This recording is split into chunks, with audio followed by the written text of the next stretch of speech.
Good morning प्यारे बच्चों। आज मैं आपको कक्षा 8 की जो पुस्तक है बसंत भाग 3 उसका जो आपका एक कविता है वो है दीवानों की हस्ती। उसका मैं व्याख्या या उसका भावार्थ बताने जा रही हूँ। तो भावार्थ बताने से पहले जिसने इस कविता को लिखा है वे हैं भगवती चरण वर्मा। भगवती चरण वर्मा का जन्म 30 अगस्त 1903 में उन्नाव जिला उत्तर प्रदेश में हुआ था। और जो भी इन्होंने रचनाएं लिखी, उपन्यास लिखी, कहानियाँ लिखी, कविताएं लिखी, इन कविताओं उपन्यास में जो भी इनकी सबसे अधिक प्रसिद्ध जो रही उनमें उपन्यास में चित्रलेखा, टेढ़े मेढ़े रास्ते, कहानी जो इनकी थी प्रायश्चित और दो रातें, और जो कविता संग्रह थे कुछ सुन लें, कुछ अपनी कह लें और बसंतोत्सव आदि।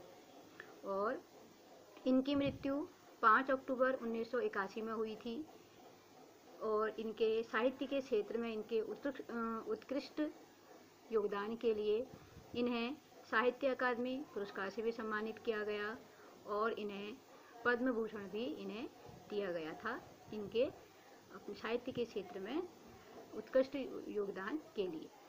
तो इन्होंने जो कविता लिखी है दीवानों की हस्ती, इनकी है जो पुस्तक पाठ जो आपकी है जो आपकी बसंत भाग 3 है उसकी जो पुस्तक है उसमें इन्होंने इस जो कविता लिखी है इन्होंने अपने को एक दीवाने के रूप में बताया है।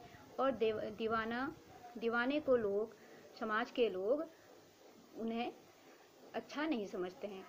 तो उन्होंने कहा है, देखिए इसमें पहला जो है, हम दीवानों की क्या हस्ती है, आज यहाँ कल वहाँ चले, मस्ती का आलम सांस चला, हम धूल उड़ाते जहाँ चले।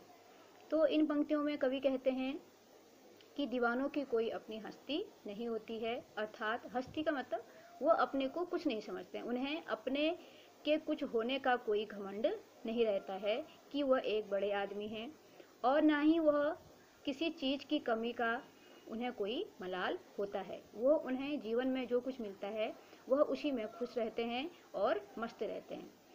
और वो कहते हैं, वो कवि खुद को भी कहते हैं कि मैं क्या हूँ, दीवाना हूँ, और बस अपनी जो दीवाने होते हैं बस वो अपनी मस्ती में ही मस्त रहते हैं।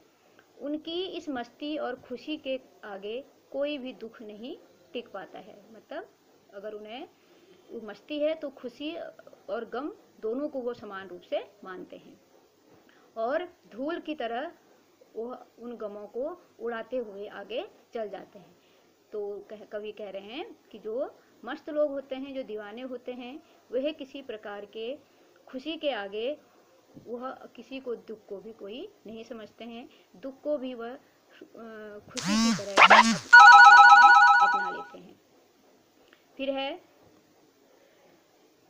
आए बनकर उल्लास अभी, आंसू बनकर अब बह चले अभी, सब कहते ही रह गए, अरे तुम कैसे आए कहाँ चले। तो इन पंक्तियों में कवि कह रहे हैं कि दीवाने जो लोग होते हैं वो मस्तू मौला लोग जहाँ भी रहते हैं वहाँ चारों तरफ खुशी का माहौल हो जाता है, और उस जगह से जब वह उस जगह से जाने लगते हैं तो सभी जो लोग होते हैं आसपास के सभी लोग दुखी हो जाते हैं और उनके जाने का पता तक नहीं चलता है कि वो कब आए और कब चले गए। वो तो बस वो मन में ही अफसोस करके रह जाते हैं कि उन्हें मालूम ही नहीं हुआ कि कवि कब आए और कब वहाँ से चले गए। तो वो कह रहे हैं कि वो जो मस्त लोग होते हैं वो जहाँ रहते हैं वहाँ खुशी का माहौल हो जाता है, और उस खुशी का माहौल के जो लोग होते हैं आसपास के लोग, वह भी उन दीवानों के जाने से उन्हें भी दुख होता है। और वह लोग क्या होते हैं, एक जगह टिक्का नहीं रह सकते हैं, क्योंकि उनका एक जगह टिक्का रहना उनका स्वभाव नहीं है। उन्हें घूमते रहना पसंद है, इसलिए अक्सर अलग अलग जगहों पर आते जाते रहते हैं।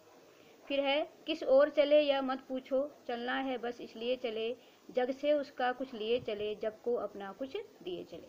तो कवि पंक्तियों में कह रहे हैं कि वो मुझसे मत पूछो मैं कहाँ जा रहा हूँ। कवि कह रहे हैं कि मुझसे ये मत पूछो कि मैं कहाँ जा रहा हूँ, मुझे तो बस चलते ही रहना है, इसलिए मैं चले जा रहा हूँ। मैंने इस दुनिया से कुछ ज्ञान प्राप्ति किया और अब मैं इस ज्ञान को बाकी लोगों के साथ बांटना चाहता हूँ, इसलिए मुझे निरंतर ही चलते रहना है। फिर है, दो बात कही दो बात सुनी, कुछ हंसे और कुछ रोए, छक्कर सुख दुख के घूंटों को हम एक भाव से पिए चले। तो यहाँ पर कवि कह रहे हैं, भगवती वर्मा कह रहे हैं कि वो जहाँ भी जाते हैं लोग खूब उनसे घुलते मिलते जाते हैं, उन्हें उनके साथ वो अपने दुख सुख बांटने लगते हैं। कवि के लिए सुख और दुख दोनों भावनाएं एक समान हैं, इसलिए वे दोनों परिस्थितियों में शांत रहकर उन दोनों को सहन कर लेते हैं। इस तरह कवि कह रहे हैं कि अपने मार्ग पर चलते हुए लोगों का सुख दुख बांटते हुए उन्हें एक समान ढंग से ग्रहण करके आगे बढ़ते चले जाते हैं। तो कह रहे हैं कि हमारे जीवन में सुख भी आते हैं दुख भी आते हैं, लेकिन हमें क्या करना है, सुख और दुख को समान रूप से अपनाना है, तभी हम अपने जीवन में खुश रह सकते हैं। हम भिखमंगों की दुनिया में स्वच्छंद लुटाकर प्यार चले, हम एक निशानी सी उर पर ले असफलता का भार चले। तो इन पंक्तियों में कवि कह रहे हैं कि ये दुनिया क्या है, बड़ी ही स्वार्थी है और सब अपने स्वार्थी के लिए जीवन में स्वार्थी जीवन जीते हैं, कोई दूसरे के लिए जीवन नहीं जीता है। और लोग स्वार्थ में इतने अंधे हो जाते हैं, बस भिखमंगों की तरह सब कुछ वो मांगना ही चाहते हैं, देना कुछ नहीं चाहते। मगर कवि क्या है, स्वार्थी नहीं है, इसलिए उन्होंने इस स्वार्थी दुनिया पर बिना किसी शर्त के अपने अनमोल प्यार को लुटाया है। लोगों को प्यार बांटने का खूबसूरत एहसास हमेशा कवि के दिल में रहता है। वो कह रहे हैं कि ये दुनिया है, यह दुनिया सिर्फ मांगना जानती है, देना नहीं जानती, इसलिए इस दुनिया को उन्होंने भिखमंगों की दुनिया कहा है। लेकिन जो कवि हैं वह सिर्फ अपने लिए नहीं दूसरों के लिए जीते हैं, इसलिए वह उस चारों तरफ प्यार को बांटते हुए ही जा रहे हैं। उन्होंने जीवन में कई बार असफलता को प्राप्त किया, उन्होंने उनकी कभी हार भी हुई, लेकिन उन्होंने कभी अपने बोझ को किसी दूसरे पर नहीं डाला। इसलिए कवि कह रहे हैं कि स्वार्थी यह दुनिया को उन्होंने बहुत अधिक प्यार दिया है और अपनी नाकामयाबी को उनका भार हमेशा स्वयं ही उठाया है। फिर है, अब अपना और पराया क्या, आबाद रहें रुकने वाले, हम स्वयं बंधे थे और स्वयं हम अपने बंधन तोड़ चले। तो यहाँ पर कवि कह रहे हैं कि अब उनके लिए दुनिया में कोई भी अपना या पराया नहीं है। जो लोग एक मंजिल पाकर कहीं ठहर जाना चाहते हैं, उन्हें कवि ने सुखी और आबाद रहने का आशीर्वाद दिया है। वो कहते हैं कि जो लोग आगे अपनी मंजिल को जिन्होंने प्राप्त कर लिया है वो खुश रहें और जहाँ रहें हंसी खुशी रहें। मगर जो कवि हैं खुद एक जगह बंधन पर नहीं रहना चाहते हैं, क्योंकि वह बंधन को स्वीकार नहीं करते, क्योंकि उनका काम क्या है, घूमना फिरना है। उन्होंने अपने सभी सांसारिक बंधन तोड़ दिए हैं और अब वो अपने लिए चुने हुए मार्ग पर ही आगे बढ़ते जा रहे हैं। जिस मार्ग वो चलते हैं उस मार्ग को उन्होंने स्वयं ही अपनाया है और वो इसी में खुश हैं और संतुष्ट हैं। ठीक है बेटा, समझ में आ गया होगा आप लोगों को। तो इस भावार्थ को आप अच्छे से समझ लीजिए और सभी बच्चे जिनको मैं जो भी इस वीडियो को देखेंगे, उस वीडियो को देख के आपको इसका भावार्थ समझ में आ गया होगा। और ऐसे ही मैं अगले पाठों के भी आपके लिए वीडियो बनाऊंगी और आप ज़रूर उसको लाइक करें, सब्सक्राइब करें। और अगर आप कुछ इस वीडियो के विषय में कुछ कहना चाहते हैं, कुछ कमेंट करना चाहते हैं या कुछ प्रश्न पूछना चाहते हैं, तो आप कमेंट बॉक्स पर प्रश्न पूछ सकते हैं।